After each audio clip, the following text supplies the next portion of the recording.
similar global acceptance and recognition. Exporting quality Ayurveda products helps farmers who grow the herbs and youth who process the products. To meet growing global demand, a few more steps are being recognition. I propose exporting quality Ayurveda set up products, 3 new All India Institutes of Ayurveda youth who process the products. To meet growing global demand, Ayush steps and drug testing labs for higher standards. Set up 3 certification institutes and make available more skilled persons. 3. Upgrade the WHO Global Traditional Medicine Center in Jamnagar to bolster evidence-based research, training, and awareness for traditional medicine. Animal husbandry.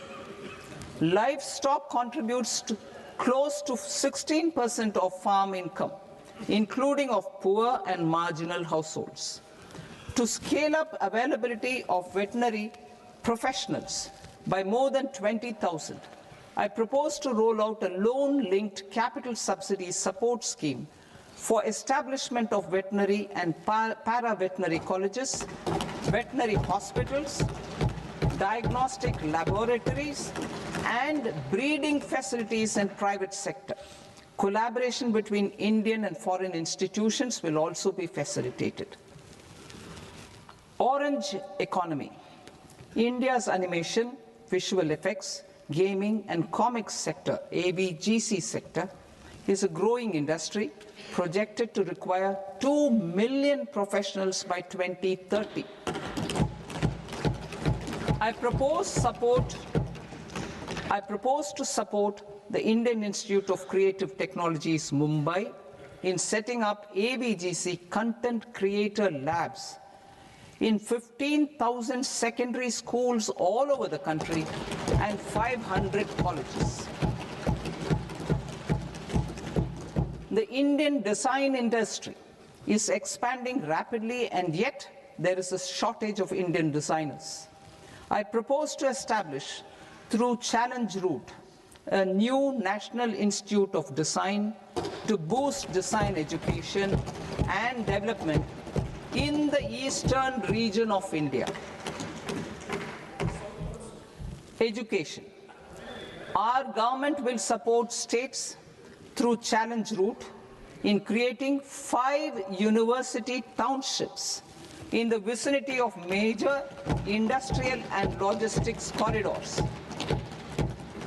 These planned academic zones will host multiple universities, colleges, and research institutions, skill centers, and residential complexes. In higher education, STEM institutions, prolonged hours of study and laboratory work pose some challenges for girl students. Through VGF, Viability Gap Funding and capital support, 1 girls' hostel will be established in every district.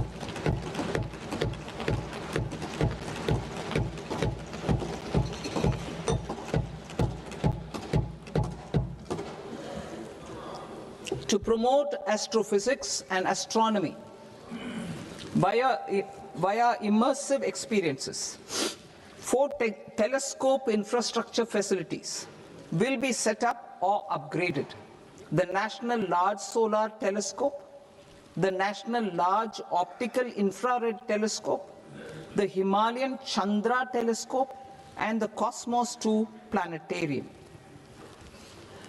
Tourism.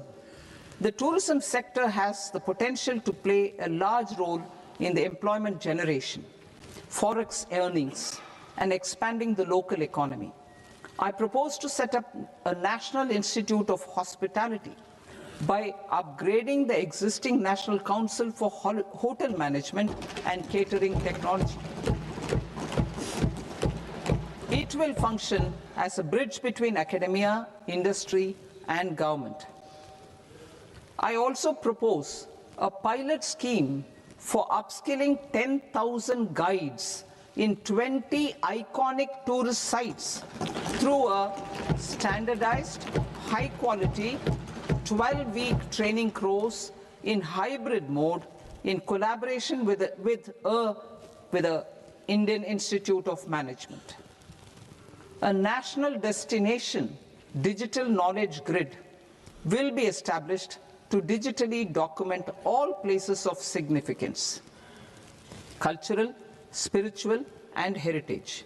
This initiative will create a new ecosystem of jobs for local researchers, historians, content creators, and technology partners.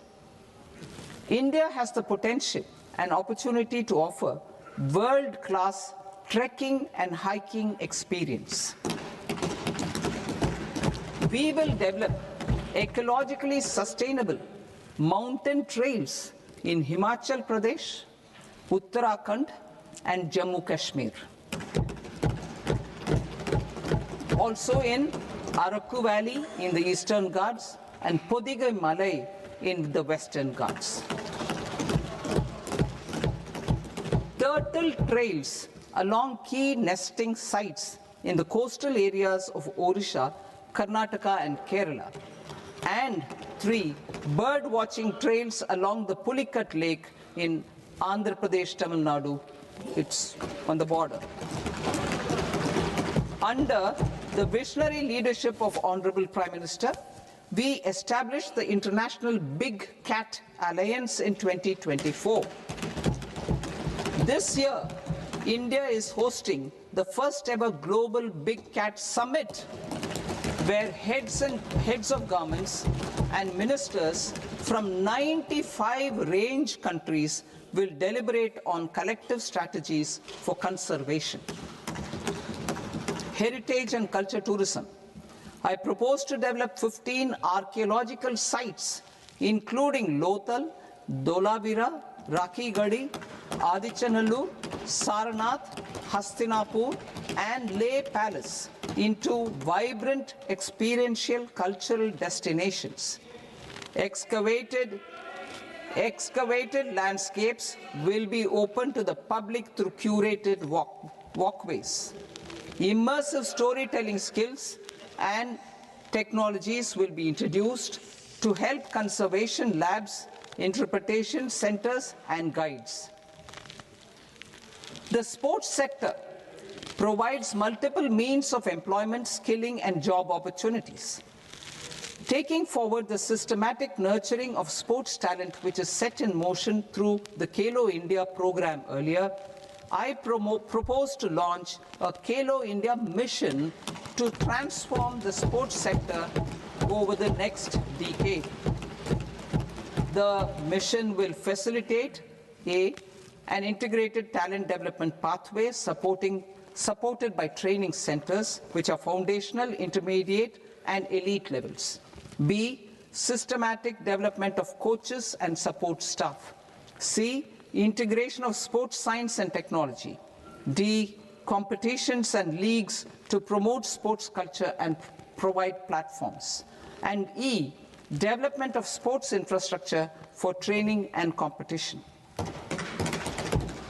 Our third Kartavya aligns with our vision of Sabka Saath, Sabka Vikas towards Vikasit Bharat. This requires targeted efforts for 1, increasing farmer incomes through productivity enhancement and entrepreneurship, with special attention to small and marginal farmers.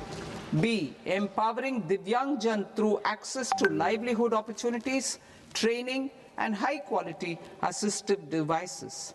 C, empowering the vulnerable to access mental health and trauma care. D, focus on the Purvodaya states and the Northeast region to accelerate development and employment opportunities. Fisheries. We will undertake initiatives for integrated development of 500 reservoirs and Amrit Sarovars. 2, strengthen the fisheries value chain in coastal areas and enable market linkages involving startups and women-led groups together with fish farmer producer organizations. Animal husbandry. To provide quality employment opportunities in rural and peri-urban areas, we will support the animal husbandry sector in entrepreneurship development through A credit-linked subsidy program, B, scaling up and modernization of livestock enterprises, C, enhanced creation of livestock, dairy and poultry,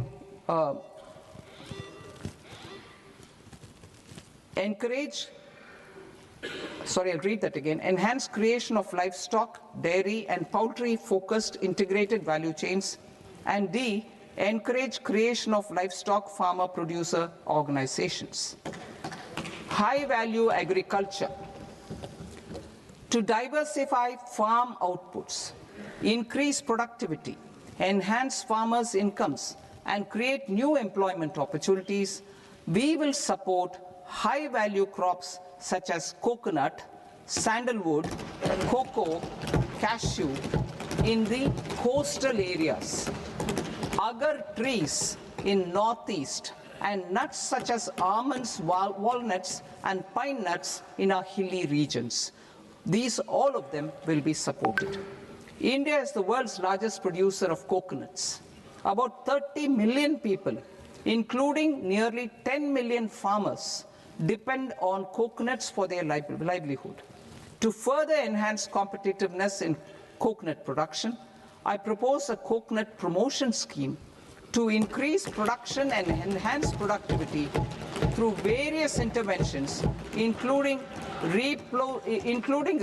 replacing and non-productive trees with new saplings or plants or varieties in major coconut growing states.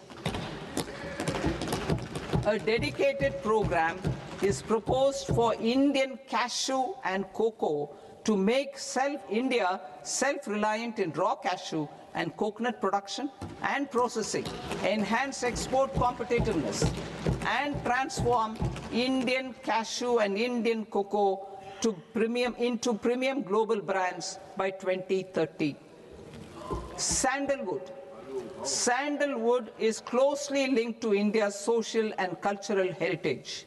Our government will partner with state governments to promote focused cultivation and post-harvest processing to restore the glory of the Indian sandalwood ecosystem, to rejuvenate old, low-yielding orchards, and expand high-density cultivation of walnuts, almonds, and pine nuts.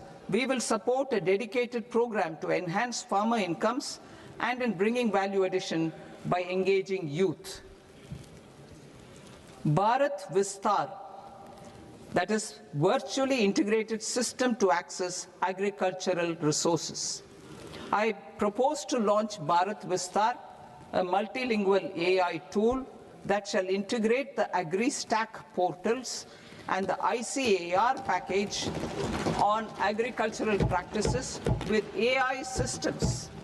This will enhance farm productivity, enable better decisions for farmers, and reduce risk by providing customized advisory support. She-Marts for rural women-led enterprises. Building on the success of Lakpati Didi program, I propose to help women take the next step from credit-linked livelihoods to being owners of enterprises. Self-help entrepreneur, She-Marts will be set up as community-owned retail outlets within the cluster-level federations through enhanced and innovative financing instruments. Empowering Divyangjan. Divyangjan Kaushal Yojana.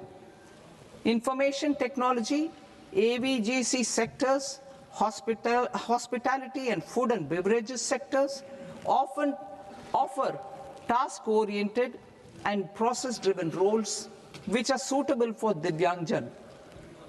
We will ensure dignified livelihood opportunities through industry-relevant and customized training specific to each Divyangjan group. Divyang Sahara Yojana. Timely access to high-quality assistive devices for all eligible Divyangjan is a fundamental need.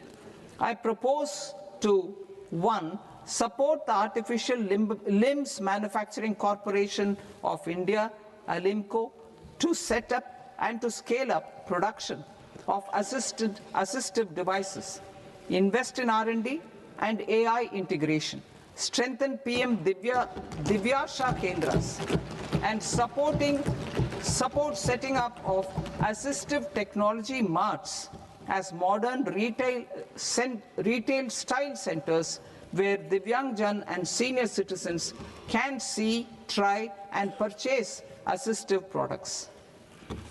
Reaffirming our commitment to mental health and trauma care. There are no national institutes for mental health care in North India. We will therefore set up a NIMHANS 2 and also upgrade national mental health institutes in Ranchi and in Tezpur as regional apex institutions. Emergencies expose families, particularly the poor and vulnerable, to unexpected expenditure. We will strengthen and increase these capacities by 50% in district hospitals by establishing emergency and trauma care centers. Focus on Purvodaya states and northeastern regions. Purvodaya. I propose the development of an integrated East Coast industrial corridor with a well-connected node at Durgapur, creation of 5 tourism destinations in 5 Purvodaya states, and the provision of 4,000 e-buses. Buddhist sites in northeastern region. The northeastern region is a civilizational confluence of Theravada and Mahayana or Vajrayana traditions. I propose to launch a scheme for development of Buddhist circuits in Arunachal Pradesh, Sikkim, Assam, Manipur, Mizoram, and Tripura. The scheme will cover preservation of temples and monasteries, pilgrimage interpretation centers, connectivity, and pilgrim amenities. 16th Finance Commission. On 17th November 2025, the 16th Finance Commission submitted its report to the President. As mandated under Article 281 of the Constitution, the government is to lay the report along with the explanatory memorandum on the action taken report on the recommendations of the Commission in Parliament, which, Sir, Honourable Speaker, you've allowed me to do at the commencement of this session. The government has accepted the recommendation of the Commission to retain the vertical share of devolution at 41%. As recommended by the Commission, I have provided 1.4 lakh crores of rupees to the states for the year 2026-2027 as Finance Commission grants. These include rural and urban local body and disaster management grants. Fiscal consolidation. Government has been delivering on our fiscal commitments consistently without compromising on social needs. To strive towards accepted standards of fiscal management in Budget 25-26, I had indicated that the central government would target reaching a debt to GDP ratio of 50 plus or minus 1% by 2030-31. In line with this, the debt to GDP ratio is estimated to be 55.6% of GDP in BE 26-27, compared to 56.1% of GDP in RE 25-26.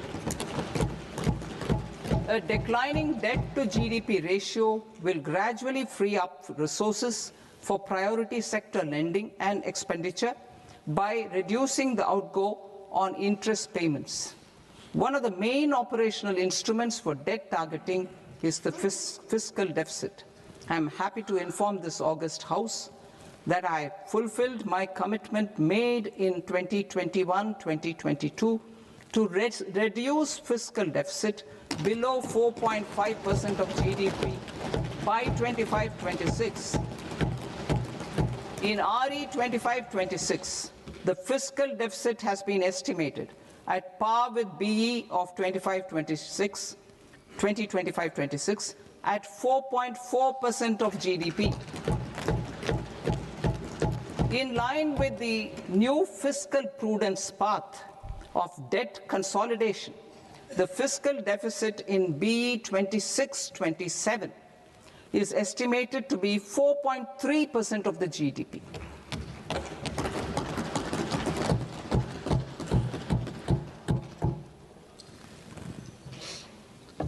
The revised estimates of the non-debt receipts are 34 lakh crore rupees, of which the centre's net tax receipts are 26.7 lakh crore. The revised estimate of the total expenditure is 49.6 lakh crore rupees, of which the capital expenditure is about 11 lakh crores. Budget estimates 2026 to 2027. Coming to 26-27, the non-debt receipts and the total expenditure are estimated as 36.5 lakh crore and 53.5 lakh crore respectively. The centre's net tax receipts are estimated at 28.7 lakh crore rupees. To finance the fiscal deficit, the net market borrowings from dated securities are estimated at 11.7 lakh crore rupees. The balance financing is expected to come from small savings and other sources.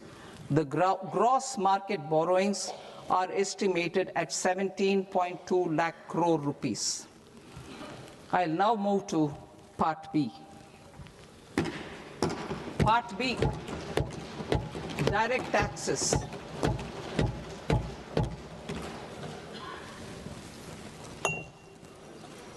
Honorable Speaker, sir, I now present my proposals on direct taxes. New Income Tax Act. In July 2024, I announced a comprehensive review of the Income Tax Act 1961. This was completed in a record time, and the Income Tax Act 2025 will come into effect from 1st April 2026. The simplified income tax rules and forms will be notified shortly, giving adequate time to taxpayers to acquaint themselves with its requirements. The forms have been redesigned such that ordinary citizens can comply without difficulty. Ease of living. I propose that any interest awarded by the Motor Accident Claims Tribunal to a natural person will be exempt from income tax, and any TDS on this account will be done away with. I propose to reduce TCS rate on the sale of overseas tour program package from the current 5% and 20% to 2% without any stipulation of amount. I propose to reduce TCS rate for pursuing education and for medical purposes under the Liberalized Remittance Scheme, popularly known as LRS, from 5% to 2%. Supply of manpower services is proposed to be specifically brought within the ambit of payment to contractors for the purpose of TDS to avoid ambiguity. Thus, TDS on these services will be at the rate of either 1% or 2% only. I propose a scheme for small taxpayers, wherein a rule-based automated process will enable obtaining a lower or nil deduction certificate instead of filing an application with the assessing officer. For the ease of taxpayer holding securities in multiple companies, I propose to enable depositories to accept Form 15G or Form 15H from the investor and provide it directly to various relevant companies. I propose to extend time available for revising returns from 31st December to up to 31st March with the payment of a nominal fee. I also propose to stagger the timeline for filing of tax returns. Individuals with ITR 1 and ITR 2 returns will continue to file till 31st July, and non-audit business cases or trusts are proposed to be allowed time till 31st August. TDS on sale of immovable property by a non-resident is proposed to be deducted and deposited through resident buyers and his or her PAN-based challan instead of requiring a TAN, which is a temporary accounting number. To address practical issues of small taxpayers like students, young professionals, tech employees, relocated NRIs, and such others, I propose to introduce a one-time 6-month foreign asset disclosure scheme for these taxpayers to disclose income or assets below a certain size.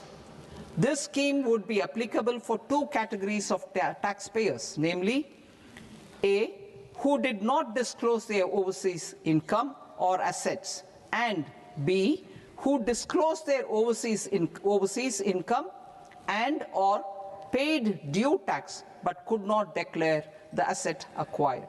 For category A, the limit of undisclosed income or asset is proposed to be up to 1 crore rupees. They need to pay 30% of fair market value of asset or 30% of undisclosed income as tax and 30% as additional income tax in lieu of penalty, and would thereby get immunity from prosecution. For category B, asset value is proposed to be up to 5 crore rupees. Here, immunity from both penalty and prosecution will be available with a payment of fee of 1 lakh rupees. Rationalizing penalty and prosecution. Multiplicity of proceedings are hindrance to the ease of doing business. I propose to integrate assessment and penalty proceedings by way of a common order for both. There will be no interest liability on the taxpayer on the penalty amount for the period of appeal before the first appellate authority, irrespective of the outcome of appeal process. Further, quantum of prepayment is being reduced from 20% to 10% and will continue to be calculated only on core tax demand. As an additional measure for reducing litigation, I propose to allow taxpayers to update their returns even after reassessment proceedings have been initiated, and an additional 10% tax rate over and above the rate applicable for the relevant year. The assessing officer will then use only this updated return in his proceedings. There is already a framework for immunity from penalty and prosecution in the cases of underreporting. I propose to apply this framework for immunity to misreporting too. However, in such a case, the taxpayer will need to pay 100% of the tax amount as an additional income tax over and above the tax and interest due. Penalties for certain technical defaults, such as failure to get accounts audited, non-furnishing of transfer pricing audit report, and default in furnishing statement for financial transactions, are proposed to be converted into fee.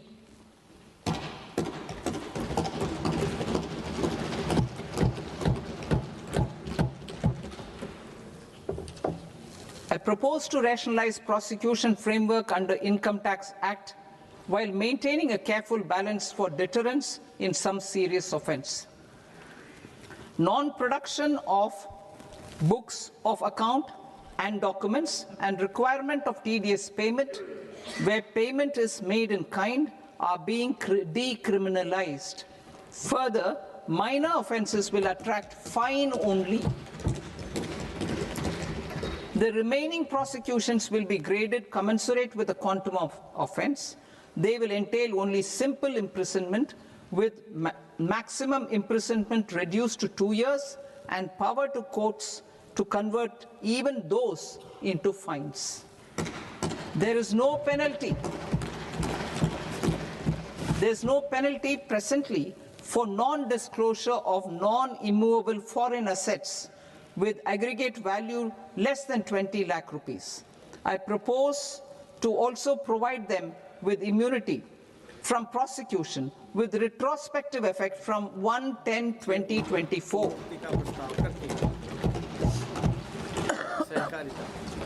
Cooperatives. Deduction is already allowed to a primary cooperative society engaged in supplying milk, oilseeds, fruits or vegetables raised or grown by द्वारा उत्पादित पशुचारा कपास के बीज आपूर्ति को इस कटौती में शामिल करने का प्रस्ताव करती हूँ। मैं नई कर व्यवस्था अंतर्गत सहकारी समिति लाभांश आय को इसके सदस्यों में आगे संवितरण की सीमा तक कटौती के रूप में अनुमति दिए जाने का प्रस्ताव करती हूँ। मैं किसी अधिसूचना राष्ट्रीय सहकारी संघ द्वारा दिनांक 31/1/2026 तक कंपनियों में किए गए निवेश पर प्राप्त लाभांश आय पर 3 वर्षों की अवधि के लिए छूट देने का प्रस्ताव करने का ये छूट प्रदान की जाएगी उक्त लाभांश को इसके सदस्य सहकारी समितियों से किया जाए। भारत के विकास इंजन के रूप में आईटी क्षेत्र को सहायता। भारत सॉफ्टवेयर विकास सेवाओं, आईटी समर्पित सेवाओं, ज्ञान प्रक्रिया आउटसोर्सिंग सेवाओं और सॉफ्टवेयर विकास से संबंधित संविदागत अनुसंधान और विकास सेवाओं के क्षेत्र में वैश्विक अग्रणी है। ये व्यवसाय क्षेत्र एक दूसरे से अभिन्न रूप से जुड़े हुए हैं। लागू 15.5 इन सभी सेवाओं को एक समान सेफ हार्बर मार्जिन के साथ 5% सूचना एक समान सेफ हार्बर मार्जिन के साथ श्रेणी के अंतर्गत सम्मिलित किए जाने का प्रस्ताव एक सकल श्रेणी के अंतर्गत सम्मिलित किए जाने का प्रस्ताव है। आईटी सेवाओं के लिए सेफ हार्बर प्राप्त करने के लिए सीमा को 300 करोड़ रुपए से पर्याप्त। आईटी सेवाओं के लिए सेफ हार्बर का अनुमोदन एक स्वचालित नियम आधारित प्रक्रिया द्वारा किया जाएगा, जिससे आवेदनों की जांच करने और स्वीकार करने के लिए किसी कर अधिकारी की आवश्यकता नहीं होगी।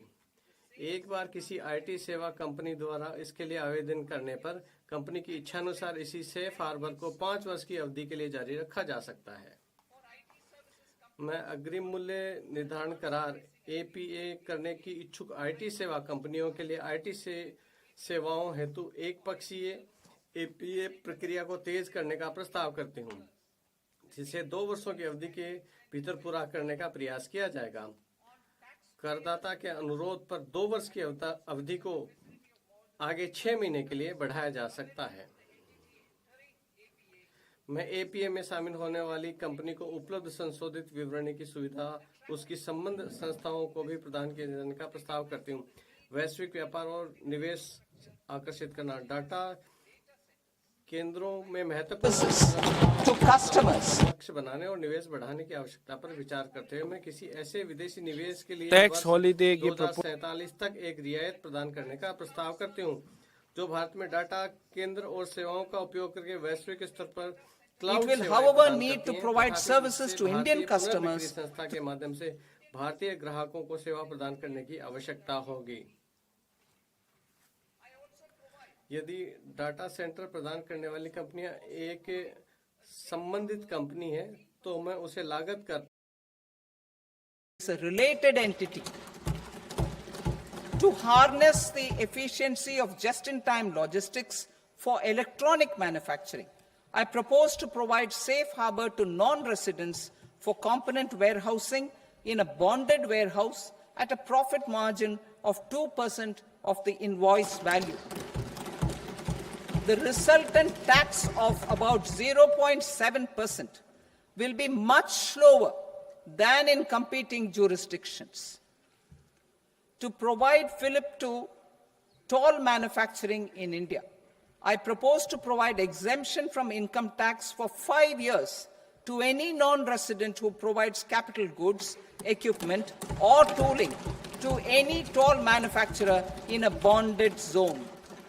To encourage vast pool of global talent to work in India for a longer period of time, I propose to provide exemption to global, non-India sourced income of a non-resident expert for a stay period of 5 years under notified schemes.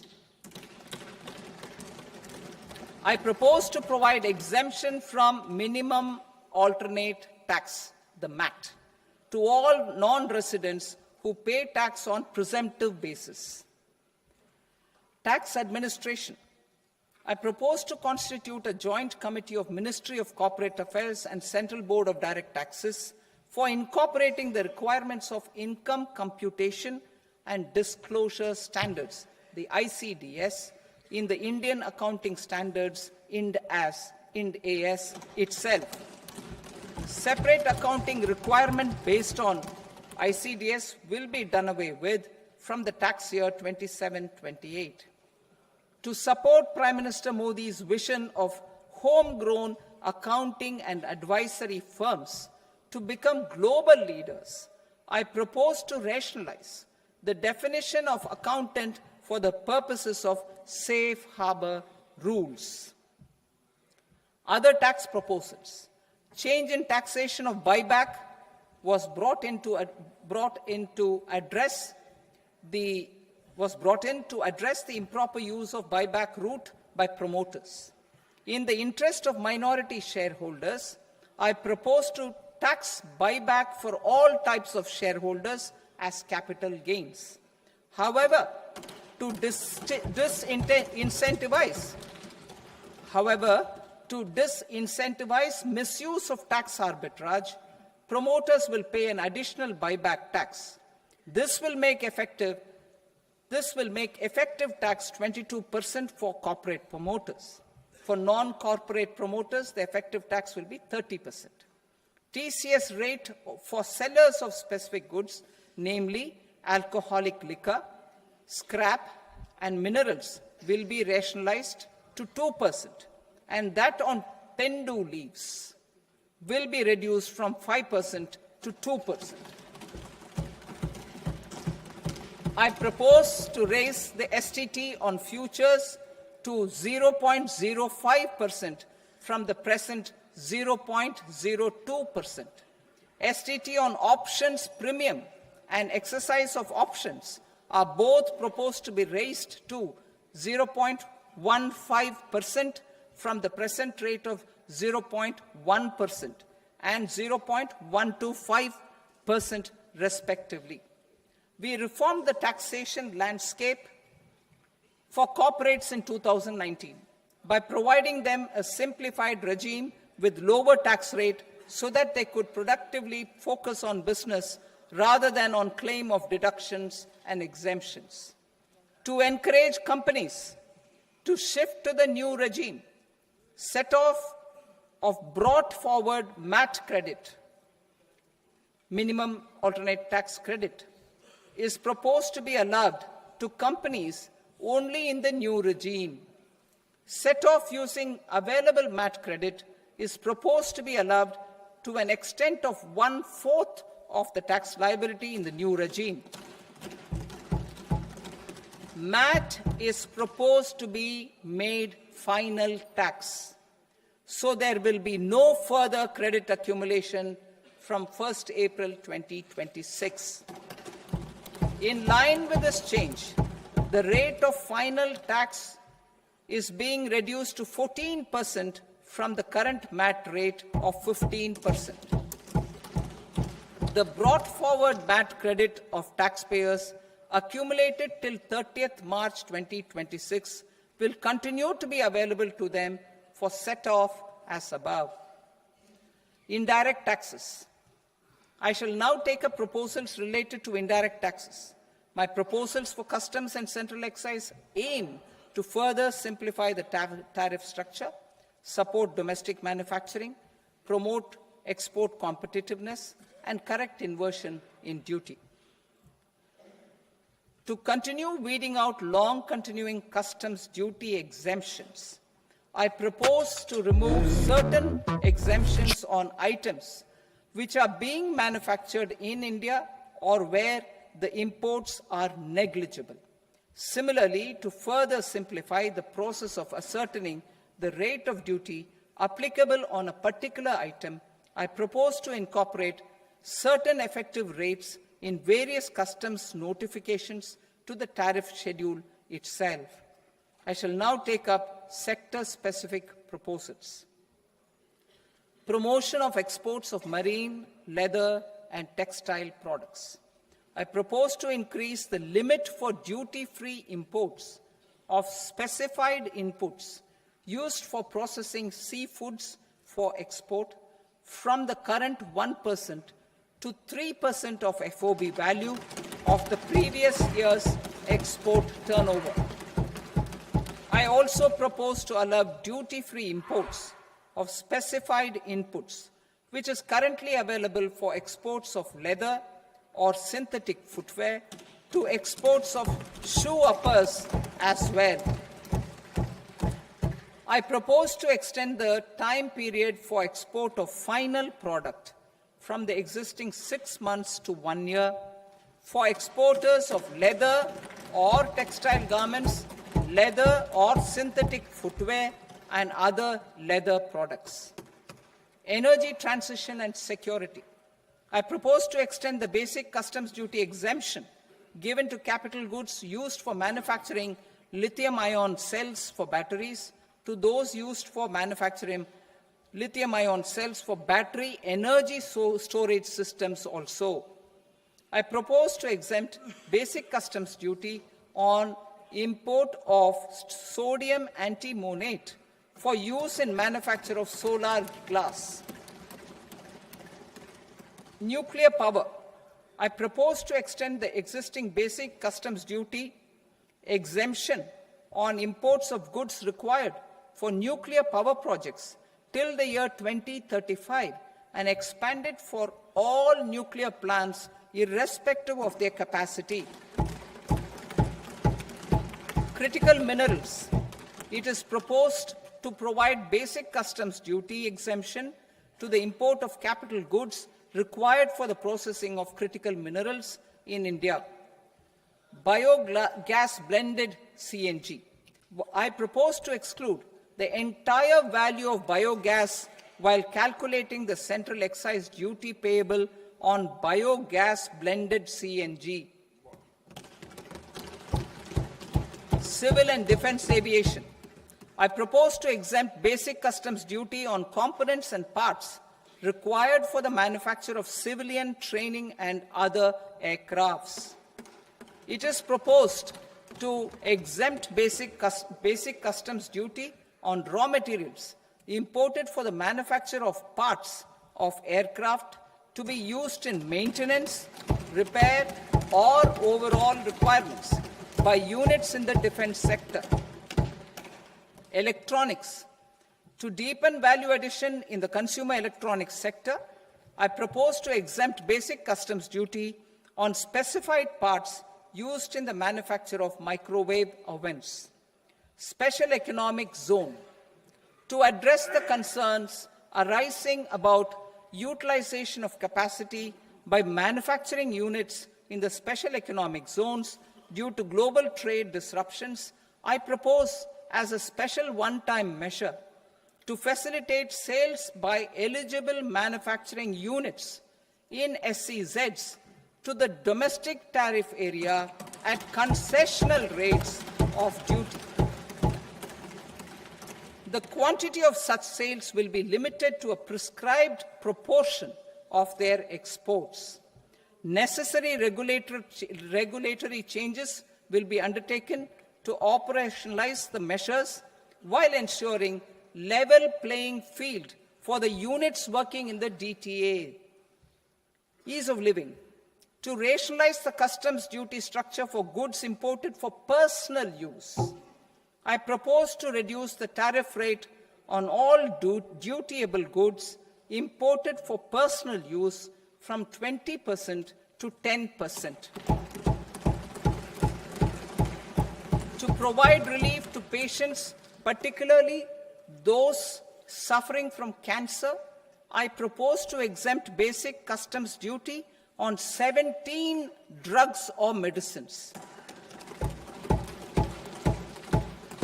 I propose also to add 7 more rare diseases for the purposes of exempting import duties on personal imports of drugs, medicines, and food for special medical purposes used in their treatment.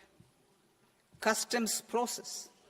India's role and share in the global trade is poised for a major leap in line with our ambition and journey towards Viksit Bharat. In this regard, I propose many measures for custom processes to have minimal intervention for smoother and faster movement of goods and greater certainty to the trade. Trust-based systems. I propose to enhance duty deferral period for Tier 2 and Tier 3 authorized economic operators, known as AEOs, from 15 days to 30 days. I propose to provide eligible manufacturer importers the same duty deferral facility. This should encourage them to get themselves accredited as a full-fledged Tier 3 AEO in due course. To provide greater certainty and for better business planning, I propose to extend validity period of advance ruling binding on customs from the present 3 years to 5 years. In the spirit of the whole of government approach,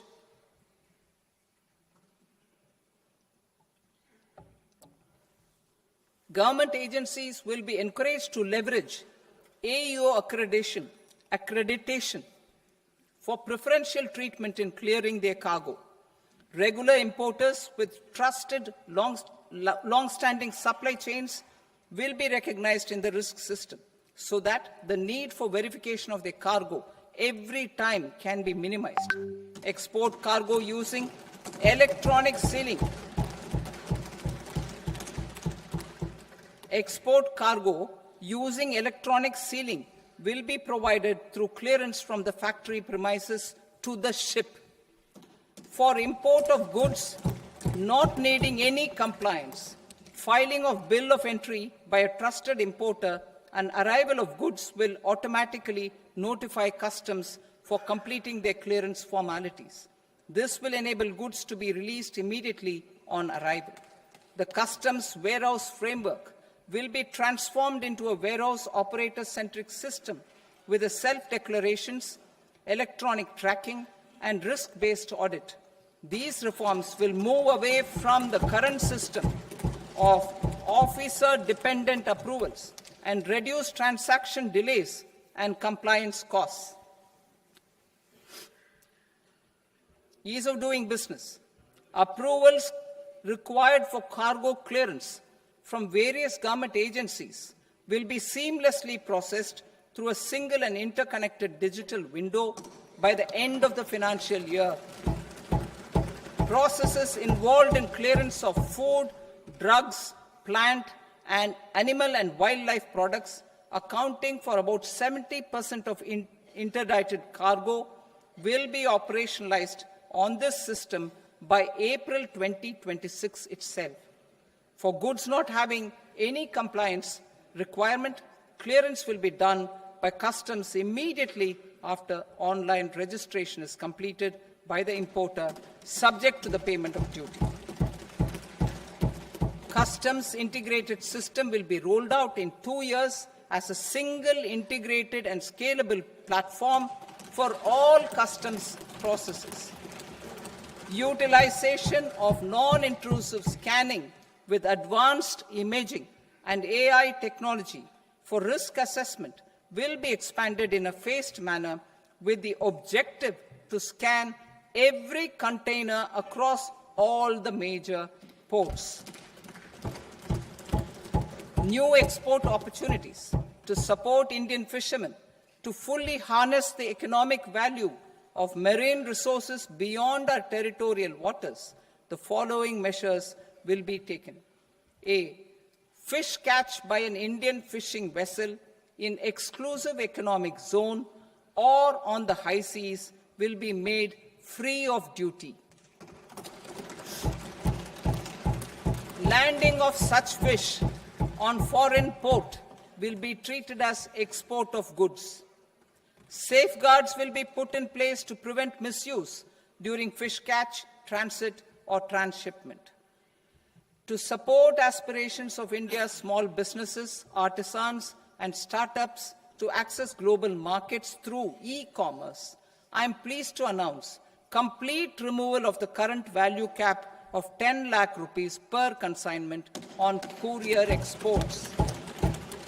In addition, handling of rejected and returned consignments will be improved with effective use of technology for identifying such consignments.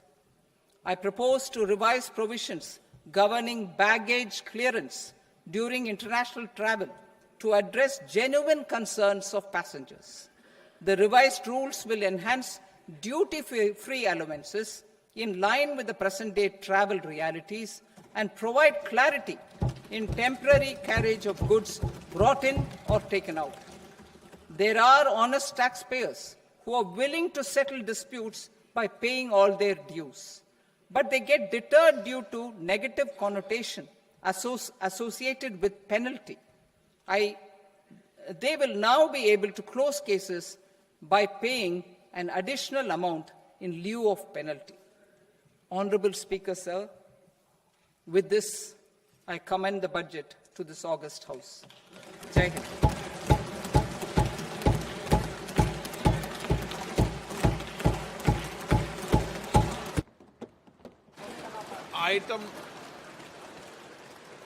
Item number 3 माननीय वित्त मंत्री जी.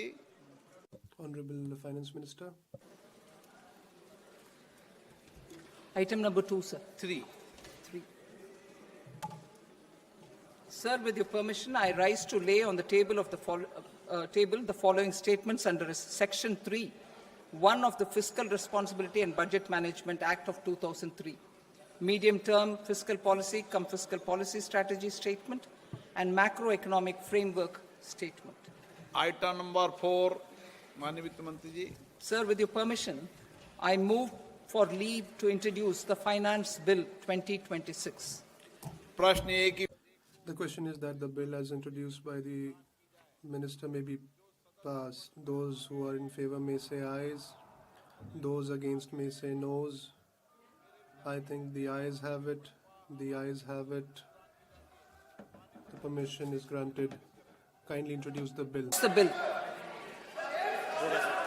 माननीय सदस्य Honorable members, you are informed that the copy of the budget speech will be available at the publication counter, and the documents related to budget will also be provided on the member portal and mobile phones. The proceedings of the House are adjourned till 2nd of February 2026 till 11 a.m.